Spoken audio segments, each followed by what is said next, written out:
मनातलं as it is, filter नाही, drama नाही.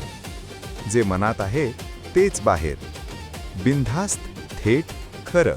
प्रिया तेंडुलकरांचं धर्मपत्नी हे पप्पांचं शेवटचं नाटक होतं, जे 93-94 होतं. म्हणजे मी 7वी-8वीत वगैरे असेल तेव्हा. सो त्याच्यामुळे मला खूप लहान असताना हा एक अनुभव होता की घरात म्हणजे 100 प्रयोग पूर्ण झाले त्याची पार्टी, 500 प्रयोग पूर्ण झाले त्याची पार्टी. घरात डिस्कशन्स आणि नरेशनसाठी कलाकार येत आहेत. मोठे मोठे कलाकार मला आपले मांडीवर घेऊन बसून अख्खं नाटक ऐकतायत वगैरे.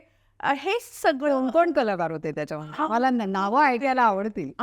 मला असं वाटतं की संजय जोग, त्याच्यानंतर प्रिया तेंडुलकर, त्याच्यानंतर म्हणजे राजा परांजपे, राजा नेने वगैरे जेव्हा आले तेव्हा तर मी म्हणजे अगदी झाले सुद्धा नसेन कदाचित. पण येस, मला मोठामोठी ही लोक खूप आठवत आहेत. मला संजय अंकल व्यवस्थित आठवत आहेत, कारण की ते आले की मला नेहमी जादू दाखवायचे. आणि ते आले ना की मी खूप लहान होते, म्हणजे I was 3 or 4 years old.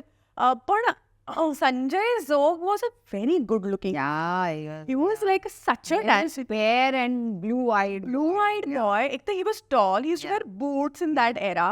त्याच्यानंतर ते शर्ट, त्याच्यात ते रुद्राक्षच्या माळा. आय डिस्टिंक्टली रिमेंबर हिम. आणि ते असे यायचे आणि बसायचे, हा बच्चा कम कम असं करून मला बसवायचे आणि मला मॅजिक ट्रिक काहीतरी दाखवायचे. आणि म्हणलं, हे अंकल जाम कूल आहेत आणि ऐकतो.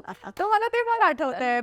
Priya Tendulkar, again a very beautiful woman. त्याही घरी यायच्या आणि मी त्यांना अशी बघवत बसायचे, किती सुंदर आहेत. आणि असं खूपच तेव्हा लहान होते.